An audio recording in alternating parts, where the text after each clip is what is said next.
Okay everyone, welcome back to another video on the channel. Today we're back on GT Sport and we're back with the FIA Manufacturer's final round in the Group 3 cars at Dragon Trail Gardens in reverse. So this is my final race in Aston Martin. Now this track was very hard on the front tyres, and obviously we all know that the Aston Martin is quite aggressive on the front tyres. So for this race we were going all out tyre saving mode. So I think when we were live streaming it, I was mentioning it was really about just looking after the front tyres and trying to save them for as long as possible on each stint. Starting from P10, not a brilliant qualifying, but to be fair, we messed up our lap a little bit. There was a car with a penalty sign above its head just parked on a corner, and it totally put me off. You can actually check that out on the live stream. It was really off-putting as me against you there makes a massive mistake on the left-hander. Puts me straight up to P9 behind Gonzo. We did a 1 minute 30.2, which I think we would have got about it was on that corner there. It was just parked on the apex of the corner, like sorry, on the curb, but it looked really off-putting. And I think we were heading for a 29.8 to set, maybe 29.8 I think it would have been, but maybe a 28.9, something like that. But it did put me off quite badly, and we ended up P10, so not too bad though. You can see straight up to P9, and now we've got the brake bias all the way to the rear. That was how I did this race. Maximum brake bias to the rear to try and look after the front tyres as much as possible. Obviously moving your brake bias to the rear will look after the fronts more, and vice versa. You know, if you put it to the fronts, you look after the rears more. So you will find that MR cars in general race with more front bias than rear bias, and FR cars tend to race with more rear bias than front bias. That's just the way it is to save the reverse tyres, obviously, compared to each other. And you can see going through the final corner again, if you look at the throttle inputs, I was really trying to be very progressive and gradual, and a lot of coasting through the corners because I didn't want to put throttle inputs in. I was just trying to let the car drift, coast through the corners. You see there, we go for a move on the inside, get on the inside, we go side by side, a tiny bit of contact with Gonzo, but we had that corner, we gave him space and he tried to go around the outside. I think that was more an error on his behalf. I think he should have lifted there and tucked him behind us, but he's still in the race right behind us, and we make a good move up into P8 right behind Calster now in that Lamborghini.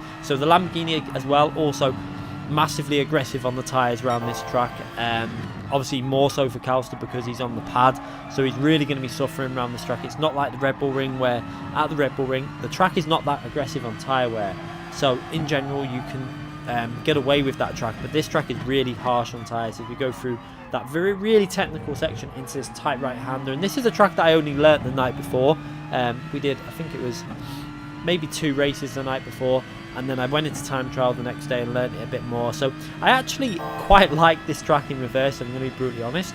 I prefer this track in reverse than the proper way, because this chicane is a lot more fair. The other way you can really cut it, and you find that people can get the exact cut perfectly when they practice it loads.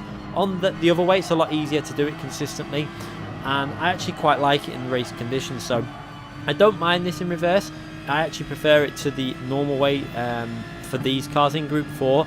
I like it when it was the other way, when it was really strict track limits, as you can see there, going over the line with a 31.1, very much so looking after the tyres at this stage race. You can see cars in front are battling the way, so for me at this stage I'm just sitting in this slipstream and just trying to save the front tyres. You can see that the tyre wear is pretty even from front to rear, and that is because we've got maximum bias on the rear. Like I said before, we're trying to save them tyres, and through this section you can see pretty much no throttle inputs, just a tiny bit there, lifting again, and then once I feel the grips there, then on the throttle, trying to save that front tyres. It's something that I've learned you really need to be considering with this high tyre wear with the FR cars. The MR cars can get on the power and be aggressive on the throttle a lot earlier than the FR cars, because obviously the weight is on the FR cars at the front of the car, and when you put your foot down on really fast long corners, it puts a lot of pressure on them front tyres. So you have to be a bit more cautious and a bit more gradual with these FR cars, and really consider the front tyres a lot more than what you do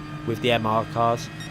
So our main aim for this race was basically just to pick up, I think it was about 1,500 points, just to put us into the top 4 or 5 cars in the manufacturer, just so we can maintain our SS rank, because we've only got 3 point scoring rounds so far in the FIA Manufacturer, because we haven't really done every single race.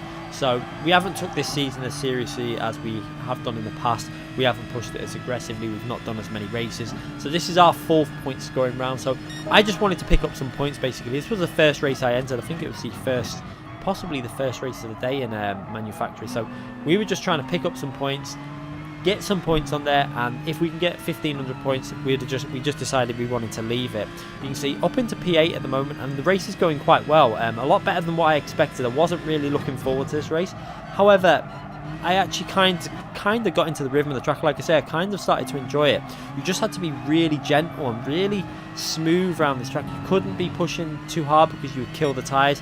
You just had to really try and get in a rhythm of the track, and it's one of them tracks where once you get into the rhythm of the track, it is enjoyable. It's much like the proper way round. I had a similar feeling in the Group 4 race when it was in the official season, when the limits were really strict. I did actually prefer it when the limits were strict though, because on the proper way, like I said, it stops the corner cut. But it was a track that I didn't really enjoy at first, but then once I got into the rhythm of the track, I actually started to enjoy it a bit. It's got a nice flow to it. However, overtaking opportunities in Group 3 at this track are quite hard. There is obviously the main one, which is going into turn 1, into the tight right hander. It all depends how good an exit you get off this corner up here, as you can see, going into this long right hand corner. However, the Aston Martin was really tricky on this corner because of it being FR.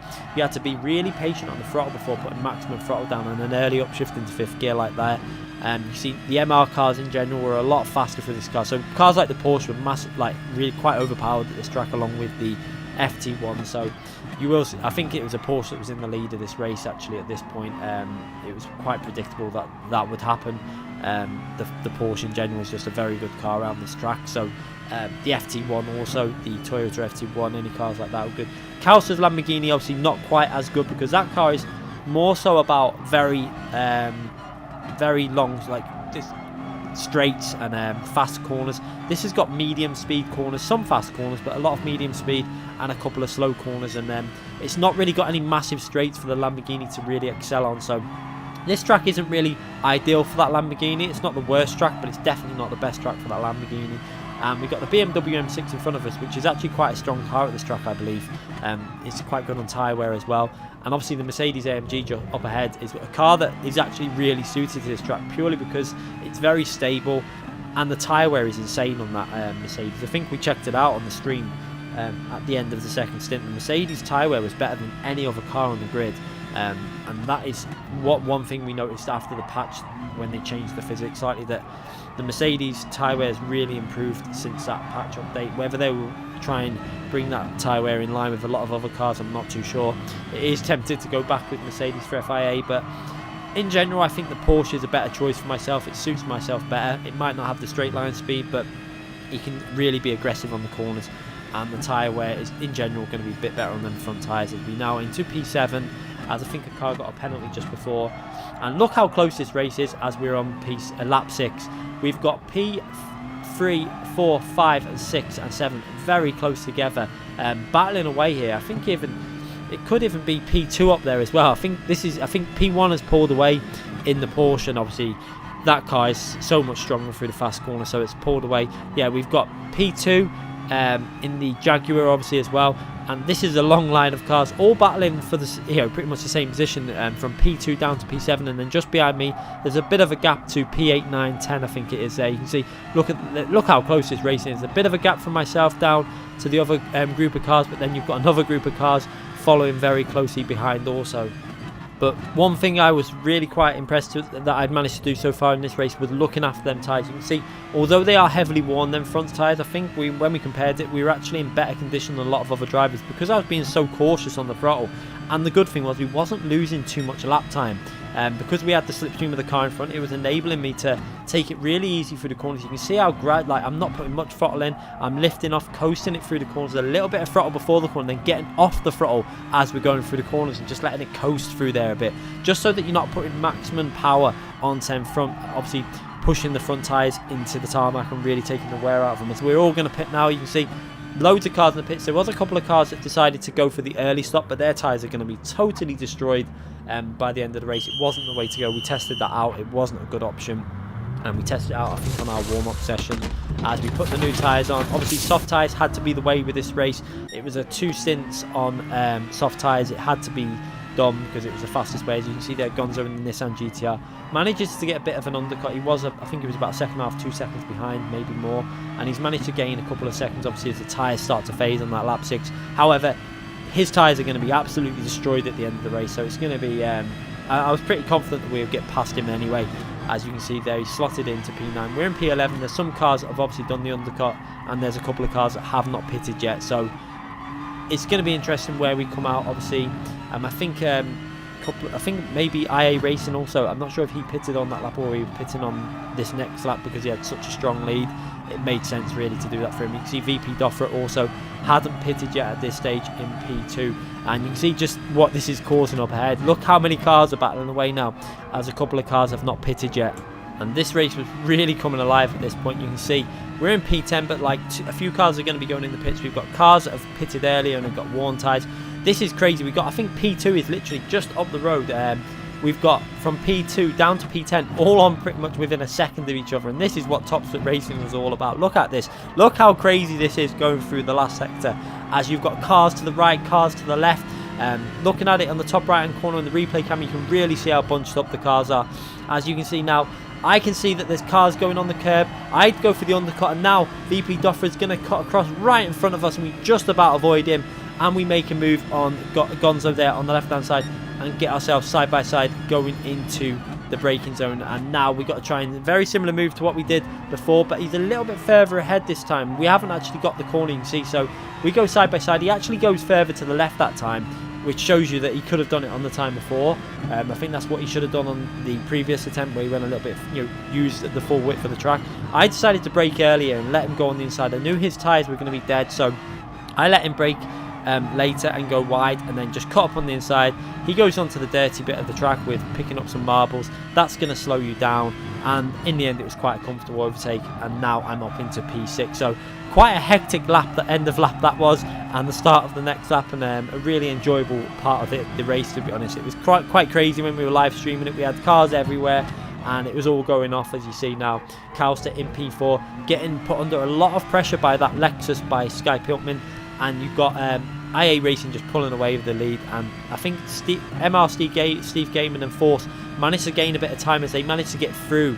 I think they got past a lot of that trouble quite early on in the phase of that, so they managed to gain a few seconds there and have pulled out a bit of a lead. You can see they're about 3, 4, 5 seconds ahead now, so it's spaced out a bit after that chaos that happened there, but that was always going to happen with people pitting, cars that had done the extra lap, and it was just all craziness going on. And we're now in P6, so at the moment this is looking quite good, to be honest, because I did not expect to be making much progress in this race. The aim of this race, I think when we started the stream, was pretty much just hold on to the position we started in around P9 and P10, but at the moment we're into P6 and we're pulling away from Gonzo. You can see IRT Nisman, I think, was doing a very similar thing to us with looking after the tyres, because when I looked at his tyres, they were in a similar condition to myself. I think he had slightly better rear tyres, possibly. That was the only area he had slightly better on. And he's going to be pushing now as he comes through the field, and I've got to start pushing also now a little bit, but I can't be too aggressive. I was saying on the stream, we had to be very cautious because this is a longer stint now. We have to do the extra lap on this second stint and really remember them front tyres, because the front tyres just take such a hammering at this track in the Aston Martin that you have to be so cautious in every corner. As you can see up ahead, Sky Piltman putting Calster under a lot of pressure. He looks like Sky Piltman's got a lot more speed at this point in the race than Calster has, and he's really looking like he wants to get past. For myself, just in clean air, I again just pretty much taking it quite easy and just trying to make sure that we don't make any silly errors, just keeping it smooth, being cautious on the throttle, especially through this section. You can see only a little bit of throttle there, off the throttle again, gradually onto the throttle, using the full width for the track. And again on this corner, this was the corner that was really killing the front left hand tyre, so I was tending to lift off quite a bit, letting it bite in and just trying not to run too far wide so that we weren't putting that left front tyre under too much pressure through that through that right hand corner. Now into the very tricky right hand corner. This is a corner that was actually quite tricky because you had to get the rotation on the car, and in general it wanted to oversteer the Aston Martin and kind of drift through it, so you had to be really progressive with the throttle and be cautious when getting on that power. But at the moment we're holding pace, not too bad. We're losing a bit of time to get cars up ahead. However, I wanted to look after these tyres. It looked like Calster is being a lot more aggressive than what he was on that first stint on the tyres, and possibly using up a little bit more life than what he was using, because he looks like he's pushing a lot hard this time. I'm still at this phase, short shifting through the corners just to try and save them tyres, and being very cautious. You can see again lifting off very early there and letting it coast through that right hand corner, again off the throttle before we go into the corner just to take some pressure off that left front tyre, and then going into this area. That corner there was very risky in the Aston Martin. It just wanted to understeer all the way through that corner, even with a lift off the throttle. But again, onto the power on the back straight. And you can see we've actually held the gap now at this point to IRT Nisman. We managed, I think we actually pulled away a little bit at this phase. Not really, it was by about half a second or something we'd gained since he overtook Gonzo.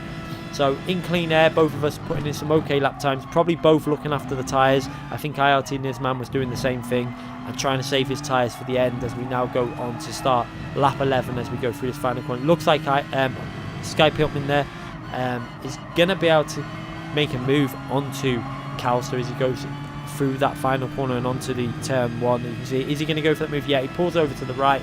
He's going for that move. He's going to go on the inside and take that position from Calster. So Calster down to P5, Sky Piltman up into P4. So for ourselves now, we've just got to try and concentrate on looking after these tyres to the end now. We've got, you can see Calster looks like he lost a bit of time with that overtake there. Maybe he had to lift off the throttle slightly as Sky Piltman went on the inside and he's had to just brake a little bit. But now for ourselves, like I say, we've just got being very cautious on the tyres. You can see how cautious I was being through them corners. Just trying to make sure that I keep it on the track. Don't run wide onto the marbles, because them marbles absolutely destroy your grip and you just understeer massively. And then going through this left hand corner, this was the corner you had to be very cautious on. Now again through this right hand corner, you can see able to keep the throttle down this time into 5th gear and got really good traction through there. The tyres looking okay at this phase of the race, you know, just 2.5 laps to go. So not too bad. They are taking the wear. Obviously you can see it's fairly even though. The fronts to the back on each side are looking quite even, and that is again all because of the rear bias that we were running all the way 5 to the rear and just trying to put maximum care into looking after them tyres as we go through this section of track. And again, as Calster makes a mistake there, it looks like he lost the rear end, just about saved it and maintained his 5th position. However, this is going to give me the chance to put some pressure on Calster as it looks like his tyres are starting to suffer quite badly, maybe pushing that little bit aggressively there, trying to hold off. Sky Piltman has made him suffer a little bit with some tyre wears. He goes over to the defensive on the right side. I'm not going to even go over there. I did not want to get any marbles or dirt on the tyre as we go through the right hand side into the right hand corner, and again trying to just stay in this slipstream and just looking for where we can make a move now.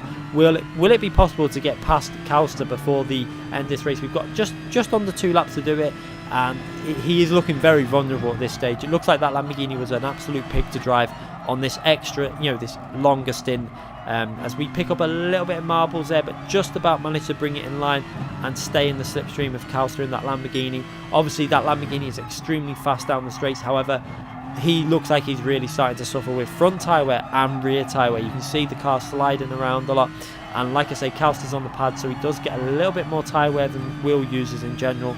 As we go into the braking just before the 100 ball done, we had very close to hitting the back of Calster there. I think Calster trying to take a different line to try and look after his tyres and get a really strong exit from that corner. I went in really aggressively to try and get in the slipstream, but we just about avoided hitting Calster in the back of the rear of that Lamborghini.